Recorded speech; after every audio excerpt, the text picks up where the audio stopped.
Hello, beautiful people. We're finally live. Live streaming is quite a task, I have to say. Stream was down, connection was bad. I'm finally now streaming. So let's talk about what we're having planned for today. We actually are going to take a look at the beautiful Amex Modular from Rodec. That's what we're trying to do today. It's a project I have been involved with. It's a beautiful mixer that has been designed in Belgium by Tom Derrida, and it's a modular console that will allow you to have your own sort of like workflow and performance, and just overall your own sort of like instrument. So today I want to show you a little bit about the Amex Modular. It's just a walkthrough. I have some audio prepared still, but I want you to be just like really in the zone, what's going on, what's happening, and what sort of like the general purpose of this mixer is. So let's begin from the top. What you can see here is actually that we have an 8 or 10 channel slot system. So we have 8 channels here, and these 8 channels are absolutely, as the name suggests, modular in the sense that we can choose the faders. We can either go for stereo faders, which are the orange ones, or for the black faders, which are the mono ones. And at the top we have this bay of 8 API 500 slots that we can use to utilize standard API 500 modules. So in here right now I have installed the 501 from Rodec and what we call the 100 system, which is a modular system within a modular system, because it allows you to use actually the the 500 slot, and then within that 500 slot you can put in different 100 cassettes. That's what we call the system. And these 100 cassettes are actually open source, so everyone can use that, and it's a very cool system. Right now we have here the M101, which is the phono preamp, the M108, which is the discrete amp. Down below we have on both modules, which are in fact stereo, of course, because they take up 2 slots. We have the beautiful M102, which is the stereo filter of Rodec's MX180, which is a very famous DJ console from the 80s. And then we have the 104, which is kind of like my favorite. It's the analog filter from Rodec, and it's sort of like designed a little bit in a sense that it should give you the sound of an MS-20, but we have a dynamic section that will give you like sidechain and reaction to the audio that is coming in. So just from those 8 slots alone, you have a highly configurable system, meaning we can do so much with that alone that we have like an instrument, because the 500 system is so vast. Everyone can use it. There's so much stuff flying around. So that alone is really, really cool.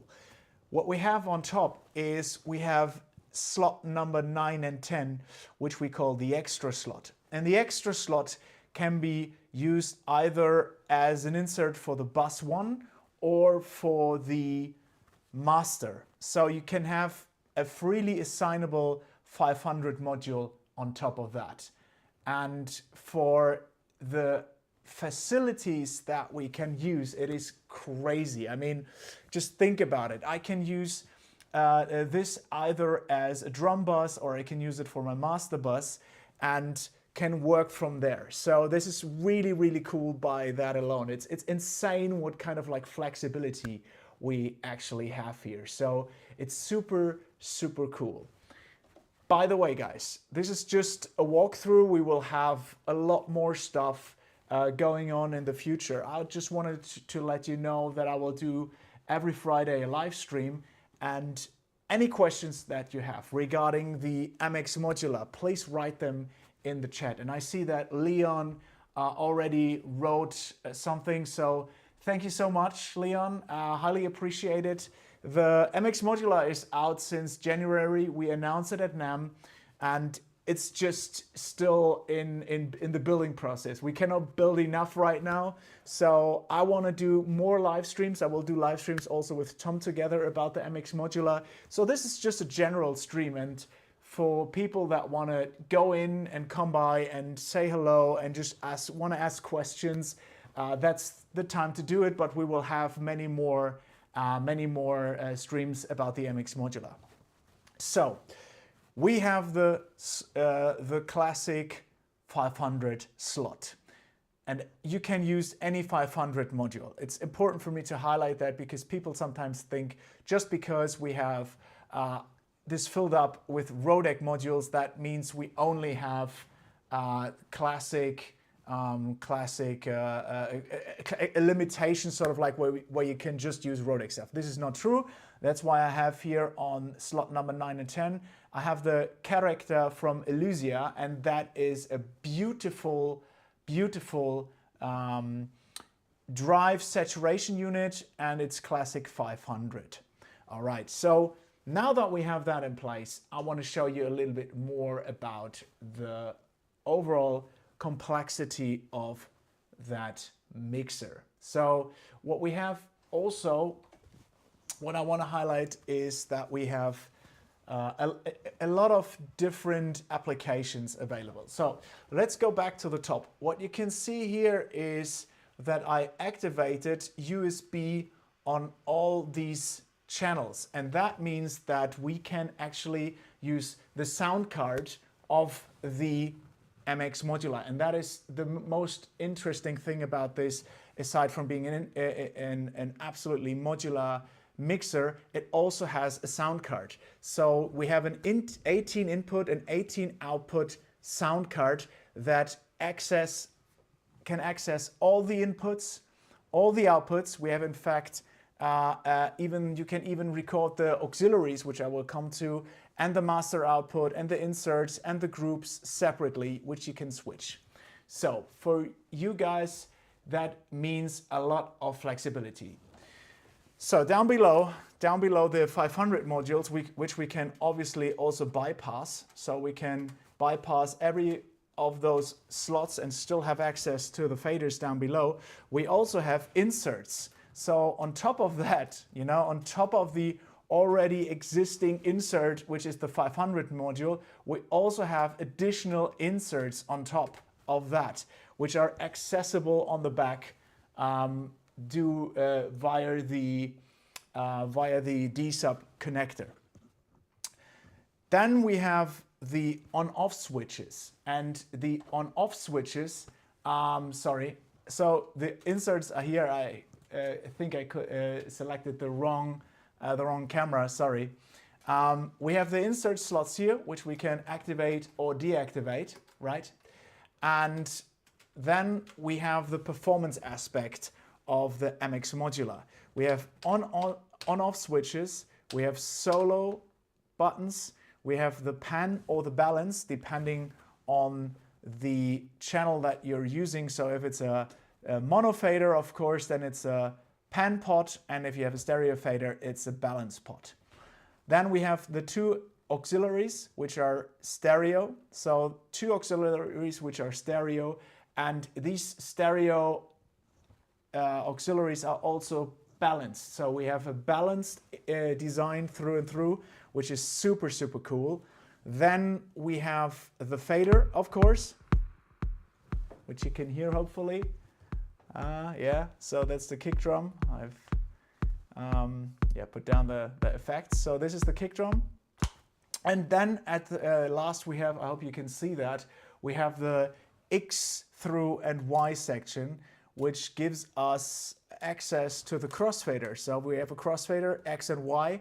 If I put it on X, yeah, then of course I have on the X, but if I put it on Y, then it's gone, because I can do then the classic crossfader effect. Why would I use that? Well, if I have a performance with another element, so I put in the an arpeggio, which is on the Y, you can hear that I can blend now between those two different sounds.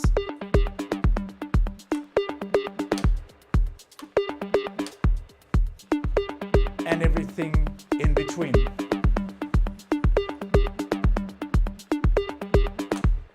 Right, so that's the other part about this mixer. So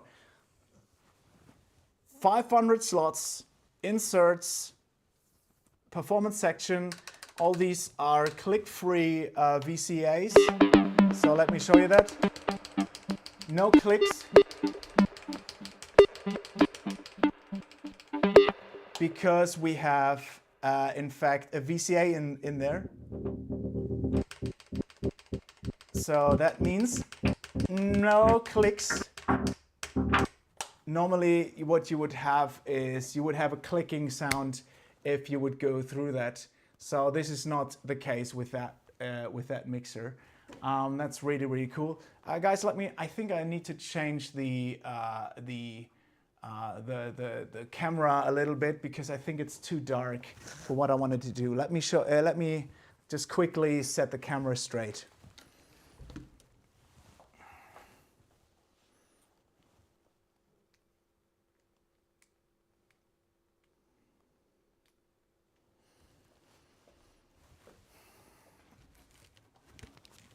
So I hope that is better. I hope that gives you a lot more of the console and that you can see a little bit more. I hope that will be better. Okay, so guys, if you have any questions, please write them in the chat. Would love to show you more of the questions you have. So again, we went through the channel section. We have something really interesting at the right-hand side, which is our super beautiful effect section. So we have a delay and a super cool reverb already built in. And if I put that in now, you can hear.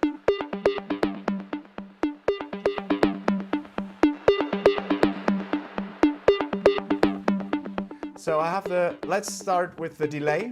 The delay actually can be set to different settings and timing. So we have two layers. I hope you can all see that. We have one setting now, which is called CC.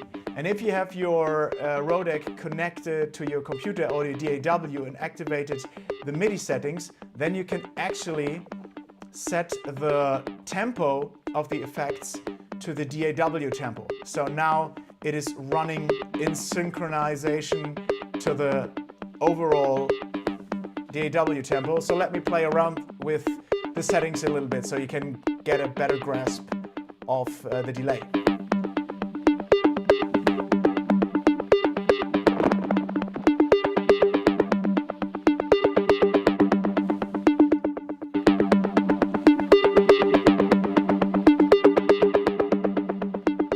So we have the classic effects, timing, and of course feedback. But we can also filter the effect.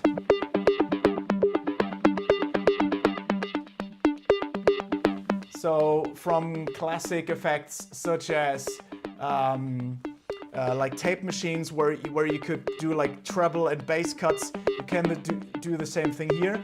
But also the last thing that is really cool, on the second page you have a sidechain. So you can sidechain the signal to the input of the master bus, which gives you a super nice groovy effect.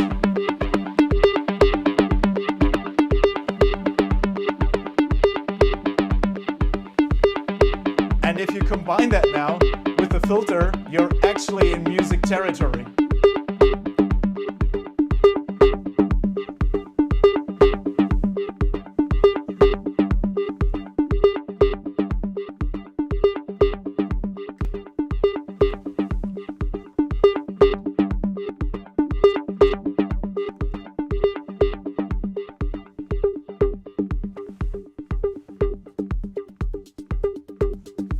You know, you actually start to make music, which is super, super, super fun.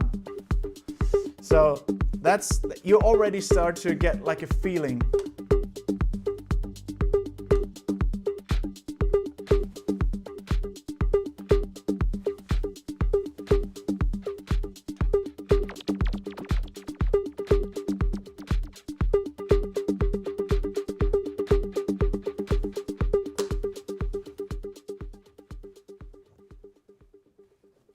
Okay, so that's the delay. We have 10 presets in there for both the delay and the reverb. And of course, let's take a listen at the reverb. The settings are of course a little bit different. You know, we have then like stuff like pre-delay, length. We can also again filter, and of course we also have the sidechain.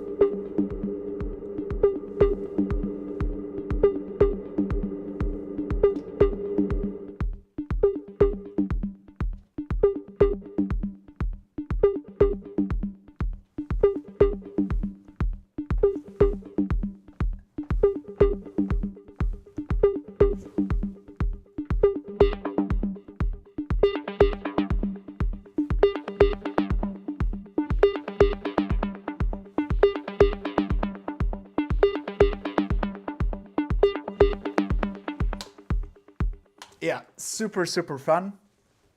So yeah, the auxiliaries, of course, are also available as analog inputs and outputs. And if you do that, if you collect that, if you connect the auxiliaries traditionally, then of course you also can use them in combination with the delay. So you can, even though you have connected the effects via analog cables, you can still use the effect section on top of that.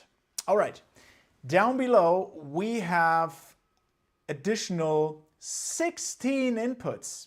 So we can do these, use these as a playback system. That's what they are traditionally used for. So in this instance, for example, I use these channels to put in the auxiliaries that I have in Ableton. So these are my effect returns that I have in Ableton. And that is what I'm doing at the moment with those channels. So let me just show you that. I hope that will go now. Yes, I think that should work.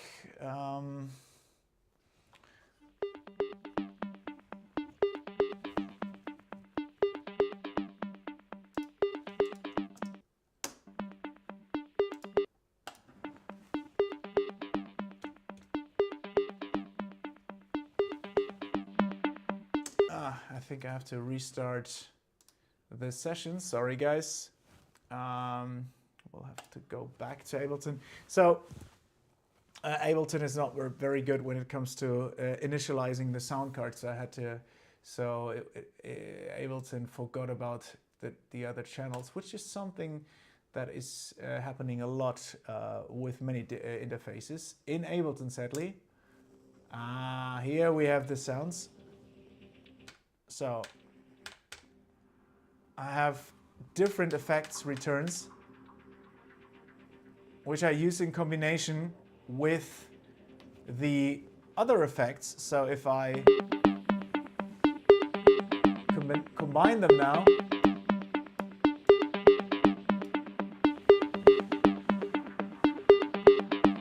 the great thing is that I can use these effect returns from Ableton and control them with the pot.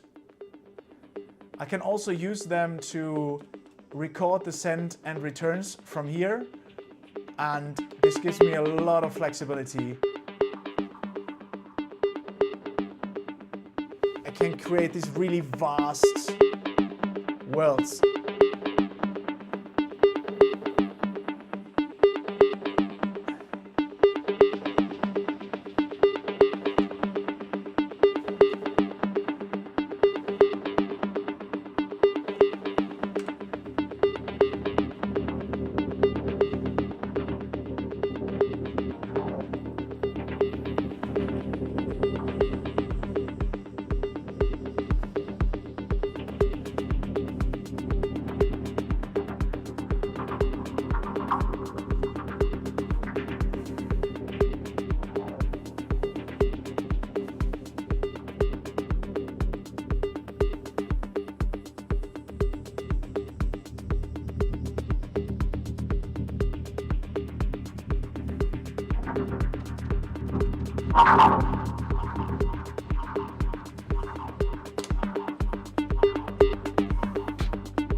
So, sorry, I was taken a little bit away. Yeah, so that's just a starting point. Again, we have these returns from Ableton, but this could be everything because these are also laid out at the back via dsub. So what you can also use them for is if you have a summing mixer and then you use that to have additional inputs, so you can stack them up and have like 16 inputs mixed down to stereo and then put that on 13, 14, record that through the console. So there's a vast way of extending the inputs and the outputs of this. And by the way, of course, these can also be recorded to the computer via these switches down below, and then we can set also the stuff that we have here. So the last thing that I want to show you for the first part is the additional extra slot that we have. So remember, I said that we have the slot number 9 and 10, and we can use that for either the master bus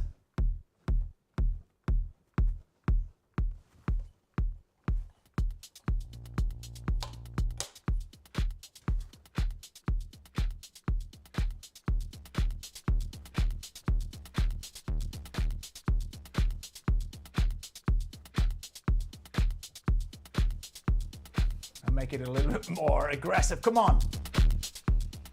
Okay, this sky is the limit, I would say. So either you use it on the master or you set it to bus 1. And if I set it to bus 1, then only the sounds that are routed to bus 1 via these buttons here will then go to that slot.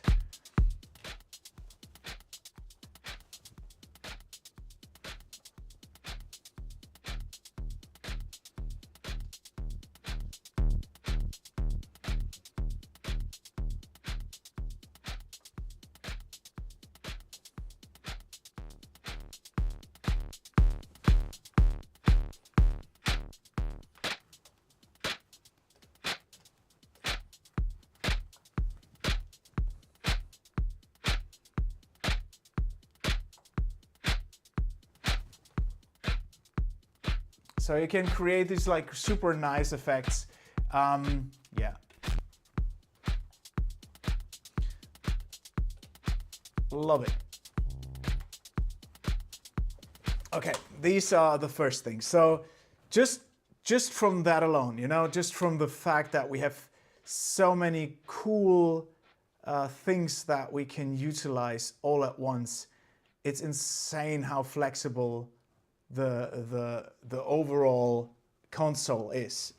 So now that we've been through that, so through the general thing. Oh yeah, one thing maybe I should also mention that if you have something set up, you know,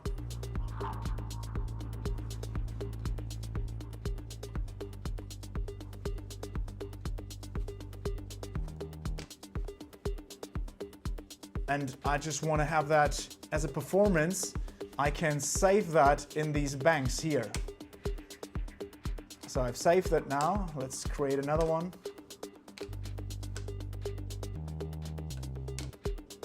And I can then switch between those performances.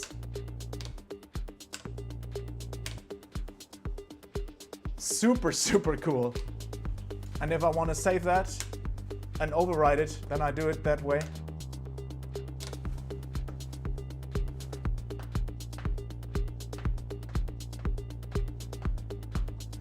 And that's how you do it, you know? Down here is of course the master fader.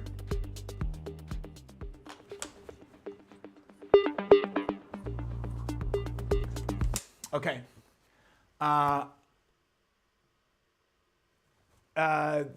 So this is what I wanted to highlight at first. So we have the 500 slots, we have the modularity down below, we have the inserts, we have the effects already in there, we have additional 16 inputs plus the master, and on the master we can also insert the effects through the sound card. I will show you that in another video how you can do that. Essentially, you have so many inputs and outputs in just this 19-inch console. It's super, super, super crazy how creative you will become, because just the fact alone that you can use all of these inputs and outputs will make you think about your gear differently. Since I have this console, I started to get really excited about my studio. I started to reorder certain things. So I have a patch bay down below. I have, as you can probably see here, all these effects, you know, analog heat, a microcosm, so many different other things that I want to now integrate into this new console system that I have, just because it's so freaking awesome to use all of that. And by the way, on top here is my Studer, which I also still use because I love the sound of the Studer.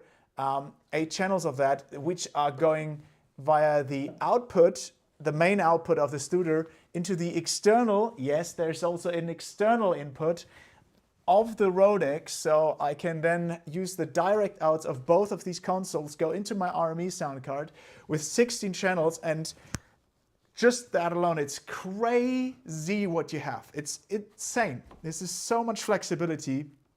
It's really, really cool. By the way, thank you all the people that are writing in the chat. Christian, nice to see you.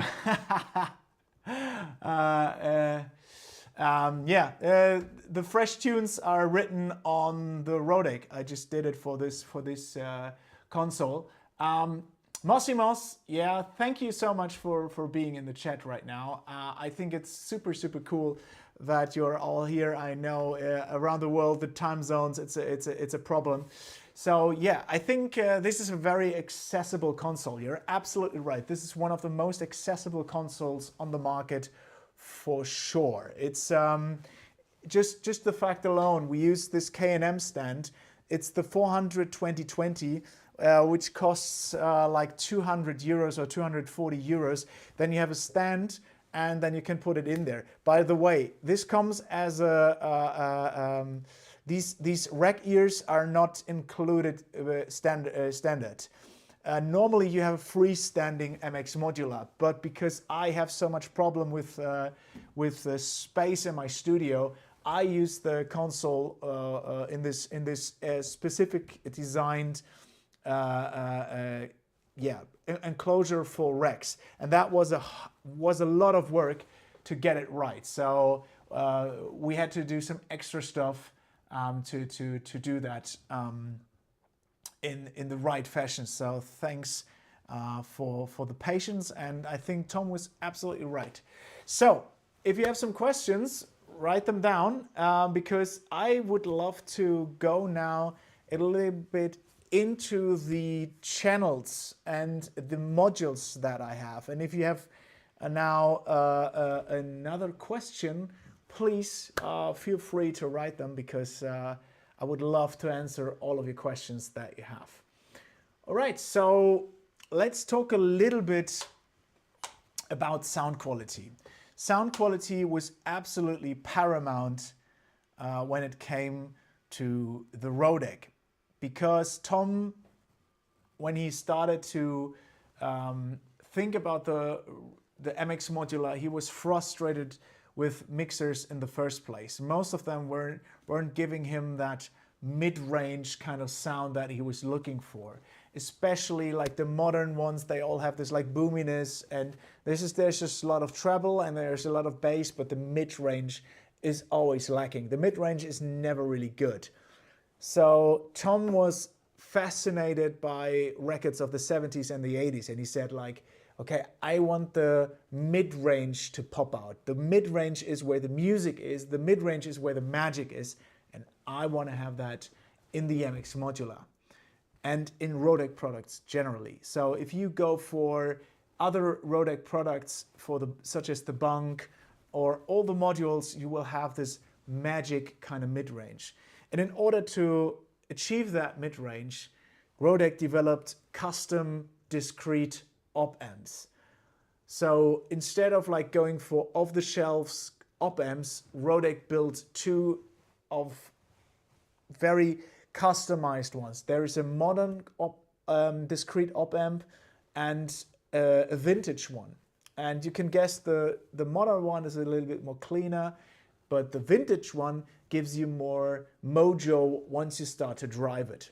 And you will find these discrete op amps in both the 501 series. In fact, here we have a vintage discrete op amp at the input stage and the modern one on the output stage. So you can drive the input of the vintage discrete op amp and then maybe do some balancing with the output.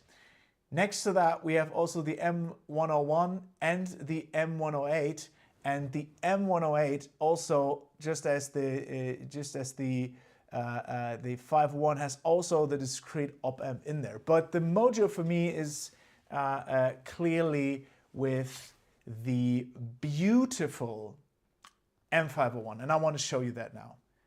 So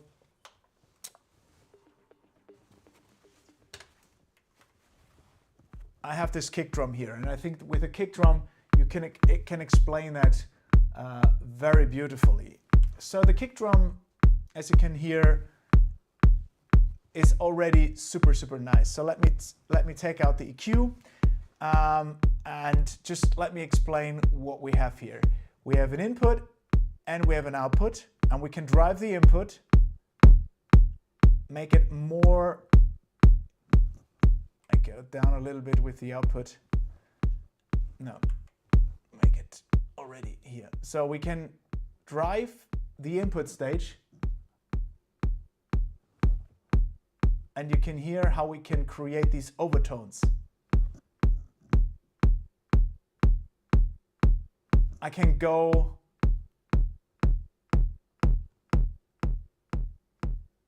super crass, but especially on those kick drums, I use it a little bit on the softer side. So I'm in the red, And if I bypass the module, you hear, I lose a little bit of volume, so let me try to find the, you hear how the kick drum gets a little bit more top end. And the EQ that we have here lies in between those two op amps. So I can now start, once I have a sound that I like, and I insert the EQ, I can start to carve out the frequencies that I want to have.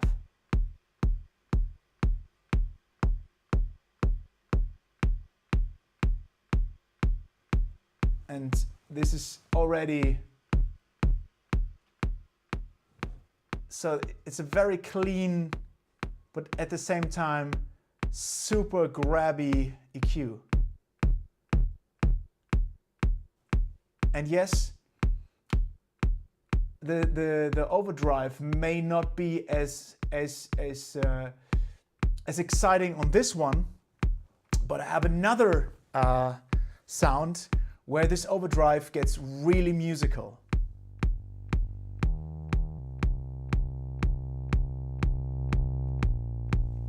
So, sounds a little bit boring, right? But watch what happens once I start to overdrive and saturate the input stage.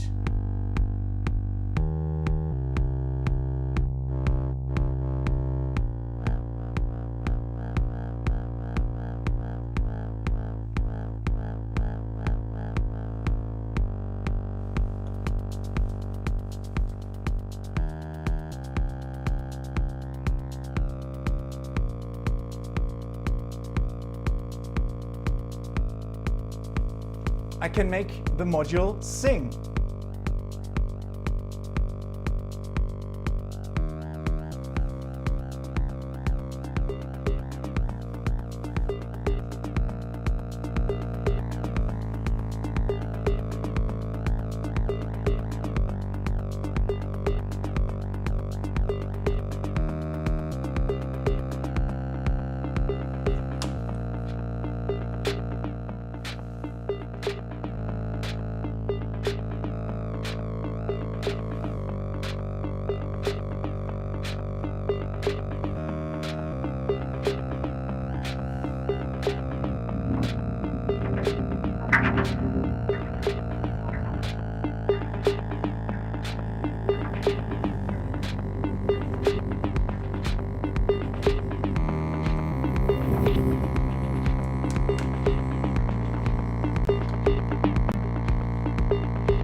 So that's, I'm just like, yeah, taken away a little bit, sorry. So what I want to say is that you can use that on different sources. It may not work on every source equally well, but you can actually really make it sing. And Tom had this this one rule that he told me, because what we did was we were just like listening a lot. There was just listening. And he said, once we can make a 303 sing, then it's right. Then it's actually perfect for what it is. Then we have a really nice sounding op amp. And I agree. I think the way that I can make this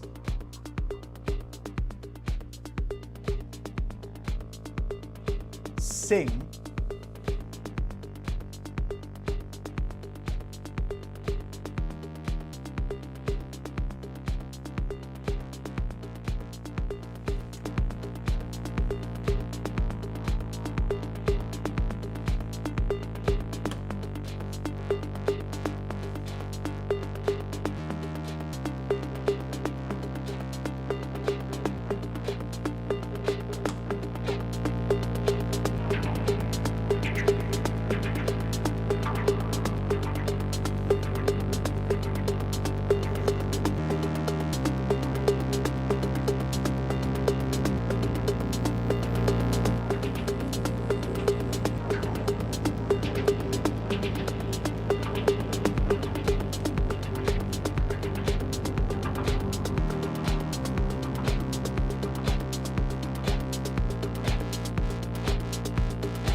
can do the same for the kick drum now. I mean, just the fact alone that this gets so much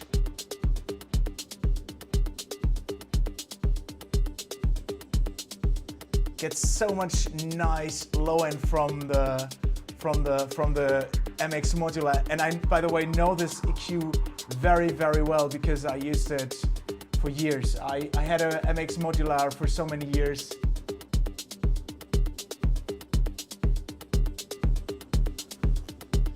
And especially on those hi-hats.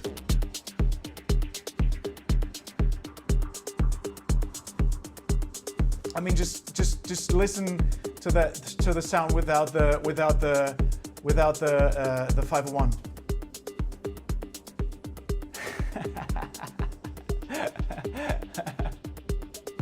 Yeah, that's if you like some toasting, if you like it crunchy, I can say that the 501 is the way to go.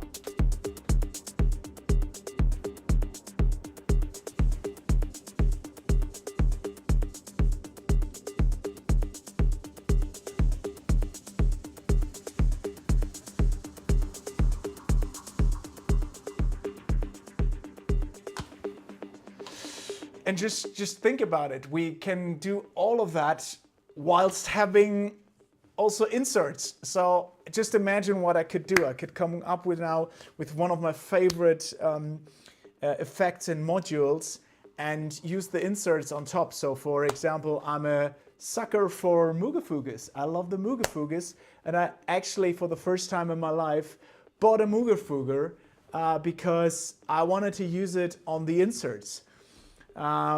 Because I think it's a MIRF, by the way. It's the multi-frequency box. Because I think when I start to like really drive the input section, if I then go to the bandpass filter, I can create these like lush textures for super nice ambient dub or even like phasing sounds for modern production. It's super, super, super cool. So yeah, I think I played around way too much with the 501.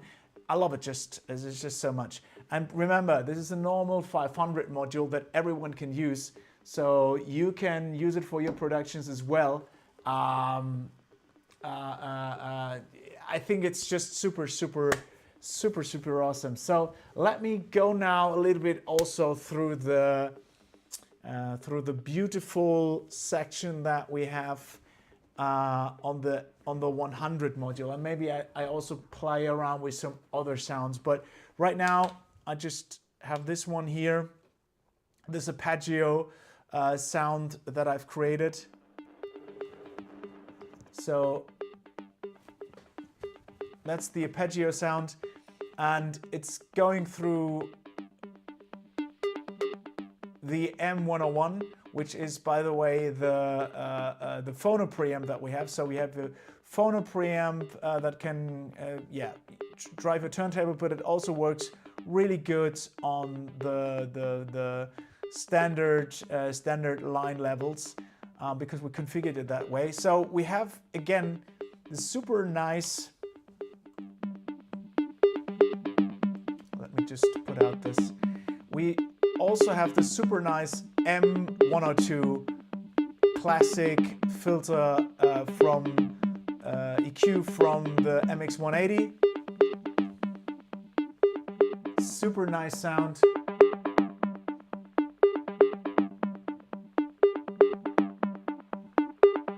That alone is magic.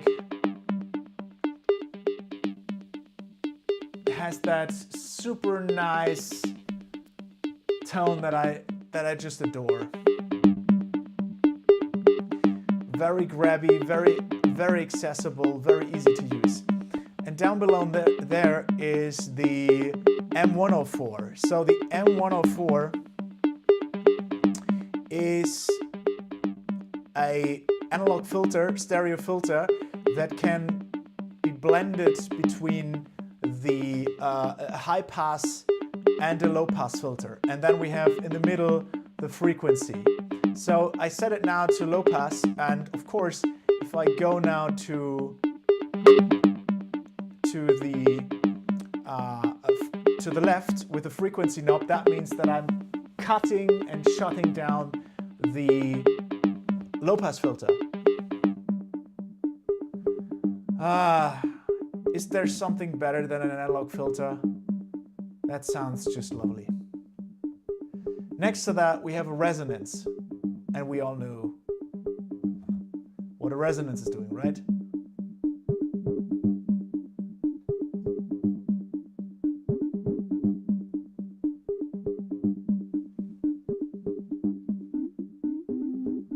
And yes, you can make it sing. It's all about the singing. So, like I said, super nice, super creamy. It sounds. No stepping. That's analog, guys. That's analog. Oh, lovely. But Rodec wouldn't be Rodec if they wouldn't do also some crazy with it. So there is a dynamic section. It's a fixed envelope follower that animates the frequency. So if I now put it down, oh no, wait, you know what? Let's first go to the high pass, so you have some fun with the high pass as well.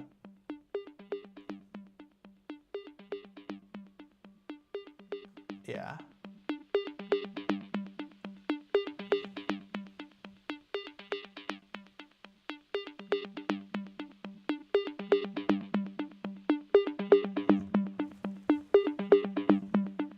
Okay, I see a question. L'autre, I hope I say your name right. Hey, nice that you're in the chat. So he's asking if it's better to use it with a sound card that is connected to the MX Modular, or use the internal sound card. The internal sound card is a modern sound card. It's an ESS and AKM chip sound card.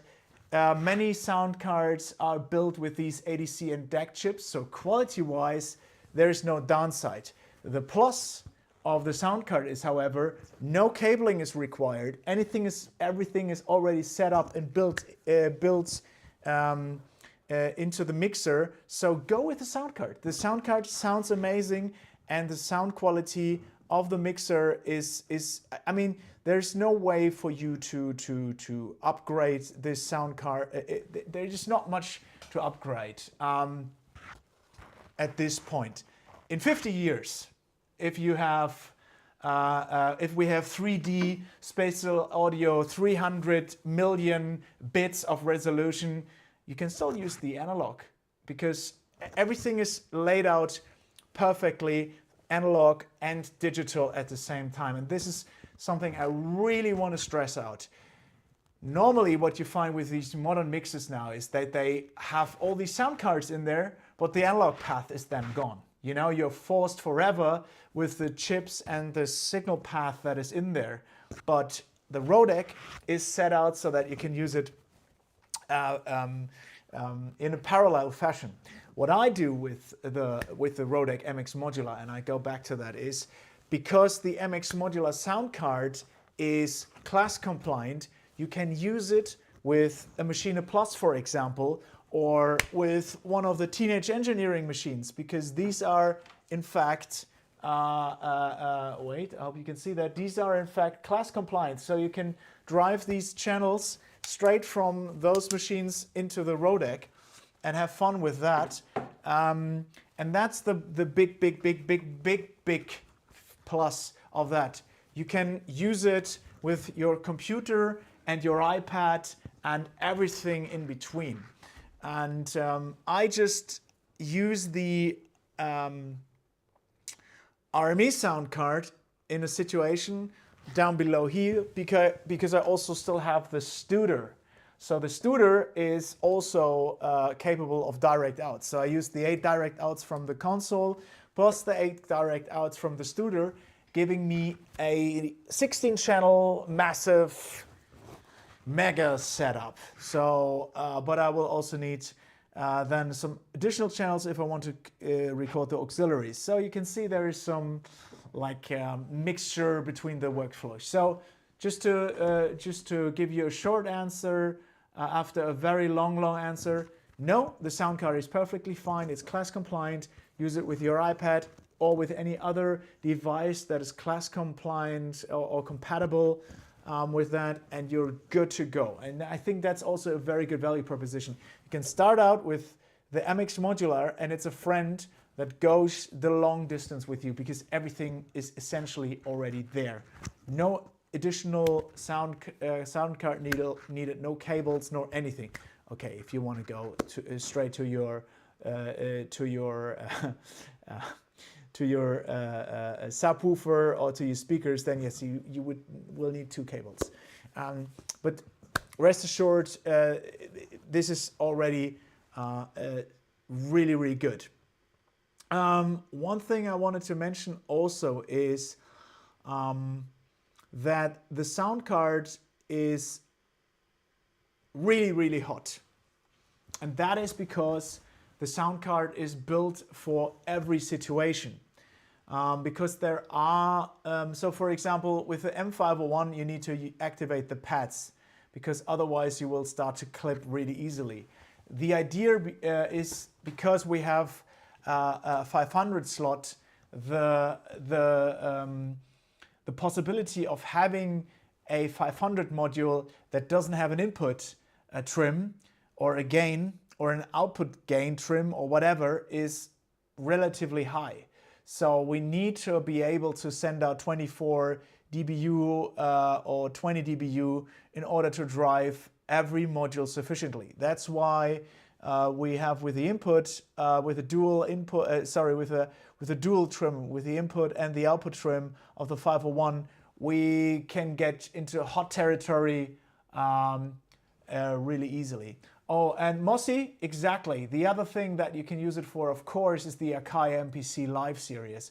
So I would love to use an MPC Live or an MPC X with that Rodec because this would be super dope to crunch out the beats that I created, affect them, and then record them back into my MPC X. That's such a cool setup. Really nice. Yeah, so that's something that I wanted to show you. I think, where do we go next? I think I will drink something and you can maybe ask me something if you want to, and I can play around with some of the tracks maybe, so that we have some fun again.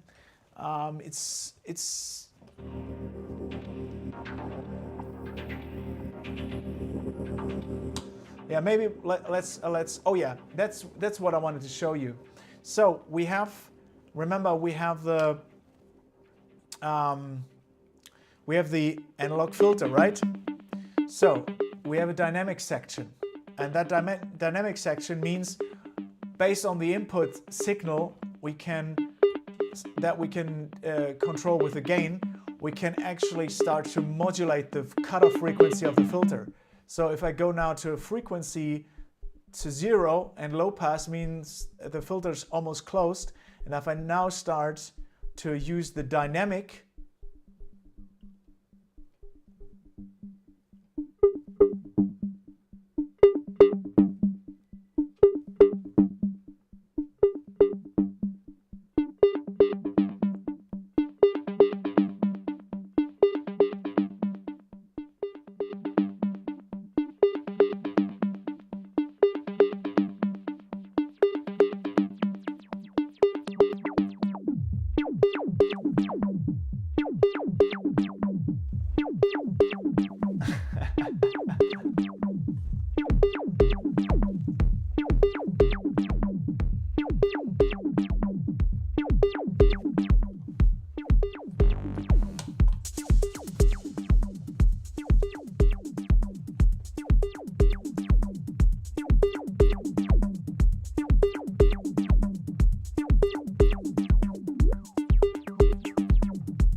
yeah, so we have a lot of stuff that we can do with that mixer. So any questions that you have, please ask them now. Like I said, I will do more streams. I just wanted to get a little bit comfy with the console today and just talk you through a lot of the features. I will connect the gear next time, and then we will do some analog processing as well.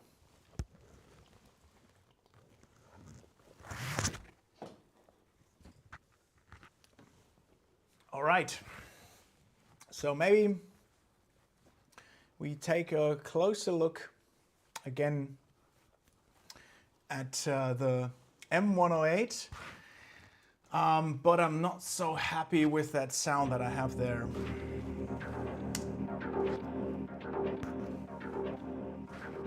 I try to find something different that's a little bit cooler. Maybe I show you what the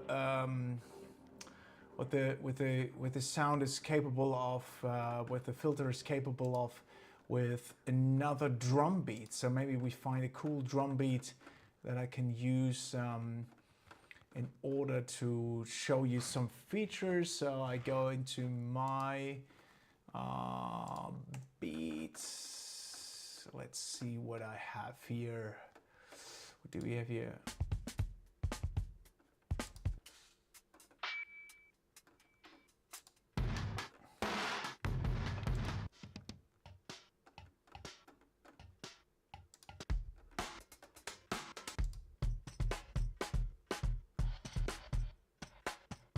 Okay, I think that one can work. So let me show you what you can do once you use that filter to the maximum. So external out. Sorry for that. And just show you what I mean by that.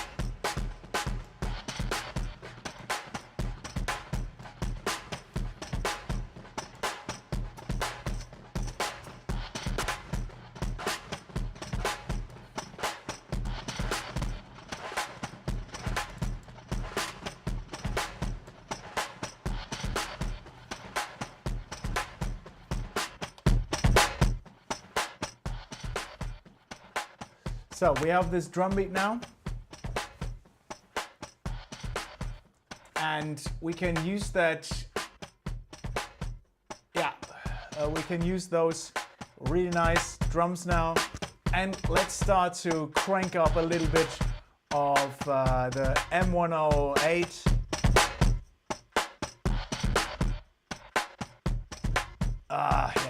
Get a little bit into the red zone, drive it a little bit. And then we can also emphasize that with the M102. So just listen to that. That's the original sound. And now we drive that with the M108 and the M102.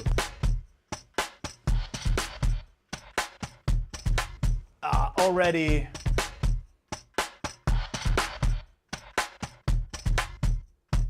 but I love to filter a lot of my sounds. So let's do that as well. Let's filter the drum beat.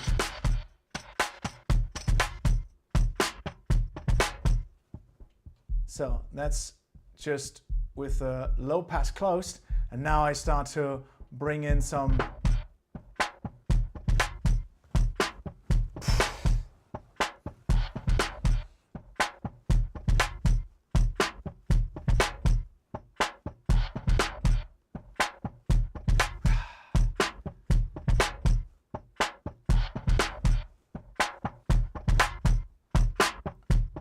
and because the filter reacts to the input, I can the dynamic section reacts to the input. I can start to actually use the EQ before that in order to carve out sort of like the sidechain a little bit.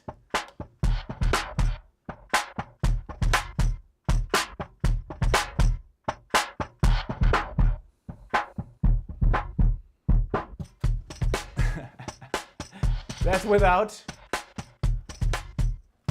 And now let's do some toasting.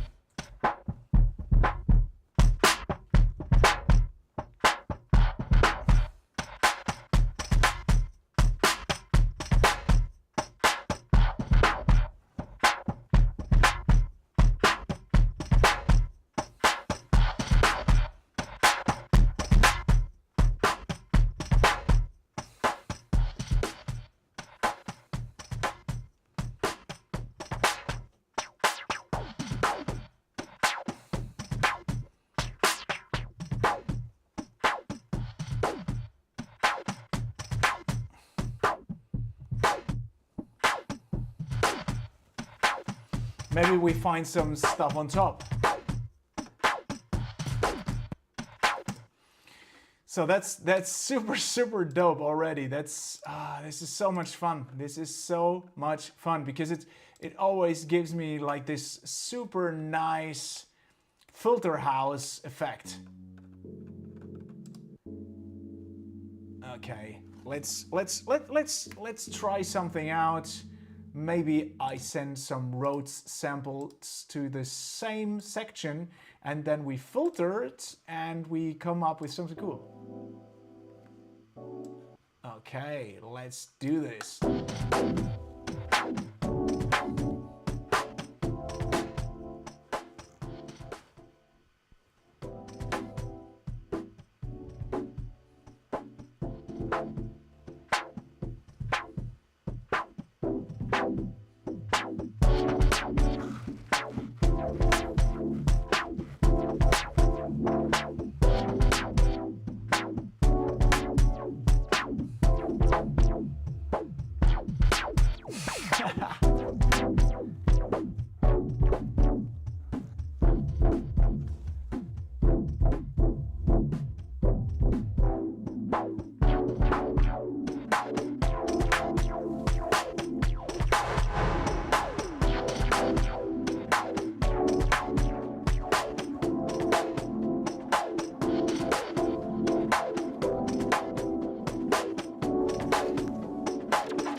So that's just a kick drum that is driving the dynamic filter. And let's see, Mossy, you're absolutely right. It's an instrument. It's made for playing the freaking thing. That's why I love it so much. That why I cannot wait to use all of those different elements. So let's see what we have here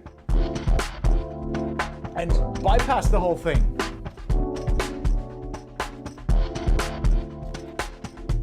That's the original sound. And just see what comes out of what we inserted.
Okay, I can.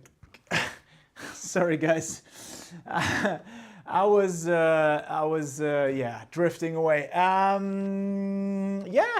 that's the beauty of this mixer. It's an instrument, and just the way that it sounds, it's so pleasing to my ears.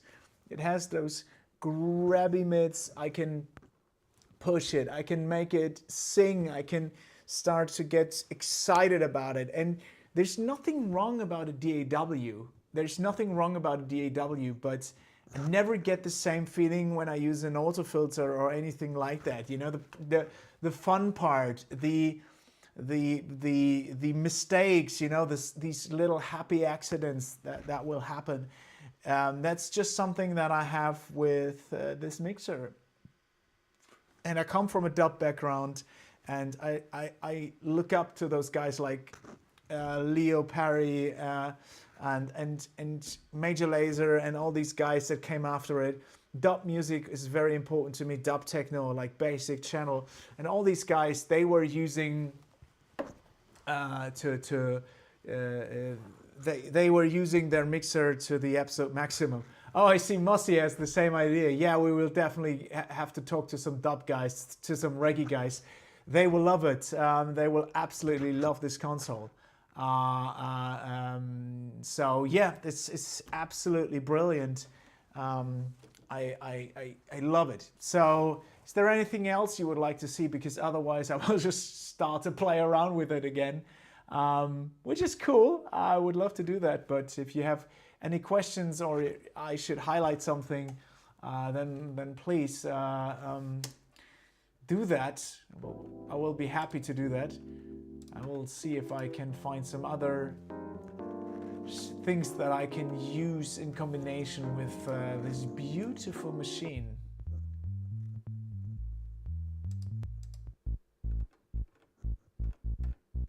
Maybe go for some classic house loops.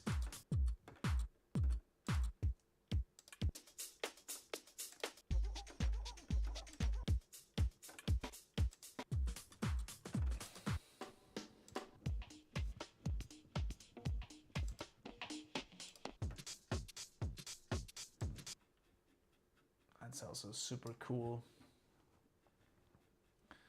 Loop that and we'll find some cool elements next to that. Maybe some nice bass lines.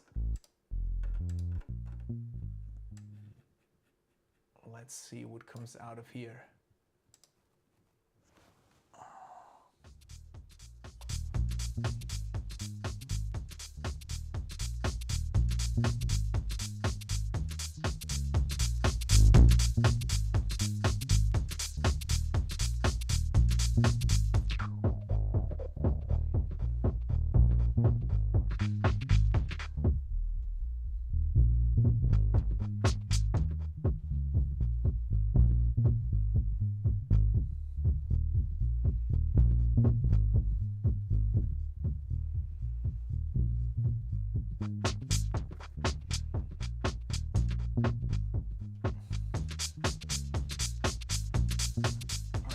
Something with more stuff.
Yeah, so I think we're good for now. If you don't have any questions,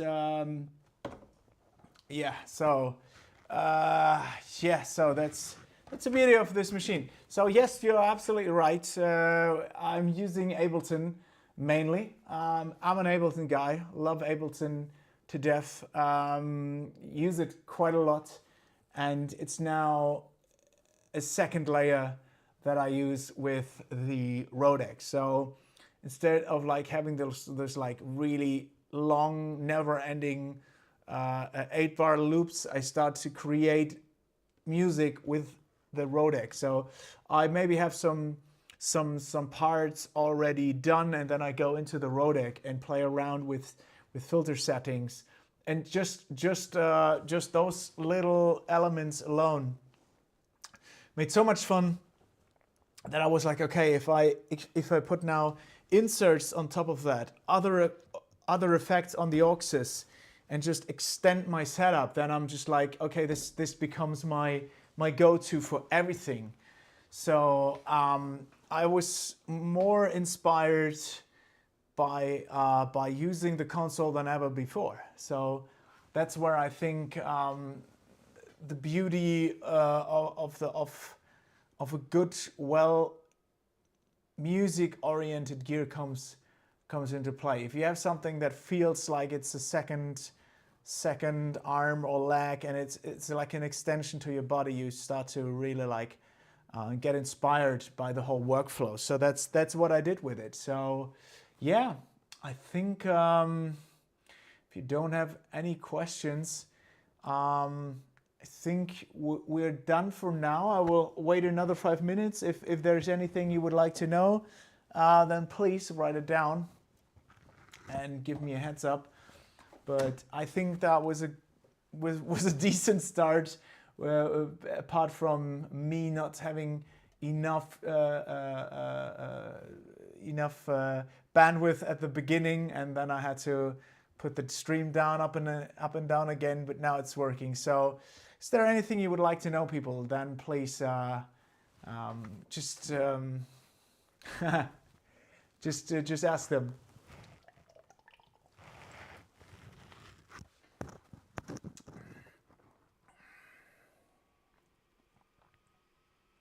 Yeah, Christian, you're absolutely right. The dynamics are still maintained. I mean, it's always hard to show that in a demo how minuscule changes sometimes are. I drive it a little bit harder than I would because I want to get the message across on YouTube.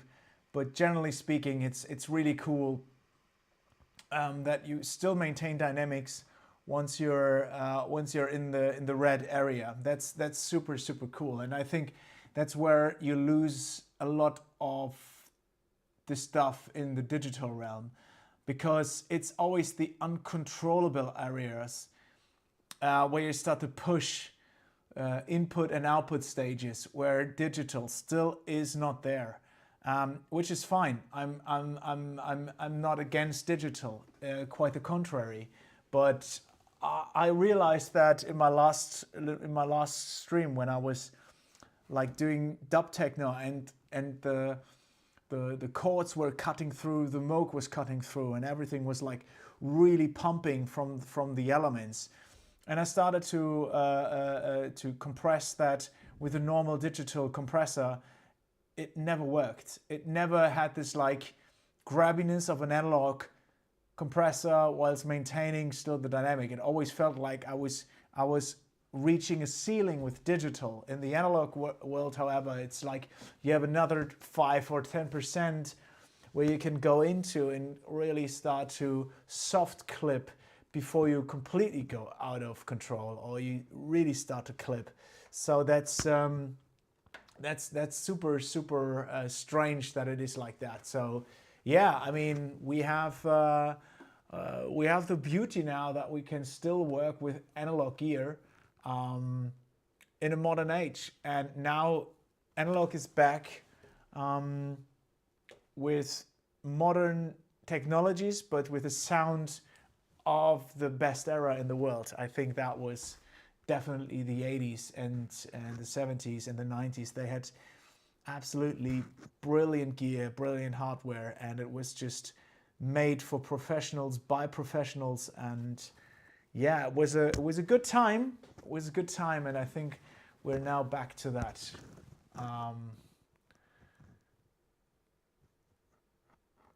Yeah, okay. If you're fine for now, then I'm super happy. Wanted to do a short introduction. Wanted to do a short overview.